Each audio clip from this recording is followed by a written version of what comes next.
હા જે કરી આલી છે ને તો હાજે આવો કે તમે દેવા આવશો હાજે?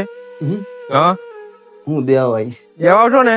હા એમ મસરૂ ભાઈ ને દેવાના અને તમારા બે ના હંગાત લઈને આવીશ તમ તાર. હા એમ એટલે અમને પૈસા દઈ દેજો ફટાફટ હવે. અમારે સામે સામાન ને એવું બધું લાવવાનું હોય છે. હારું હારું તો ભાઈ અમે બીજ વાળું બધું મફત નહીં હાલતા તમને. હારું. આવી અમે સેવા કરશું તો અમારા છોકરા ક્યારે અમારે. ના ના પૈસા આલી દઈશ તમ તારો હો દૂધે ધોઈને આલી હા દઈશ. એમ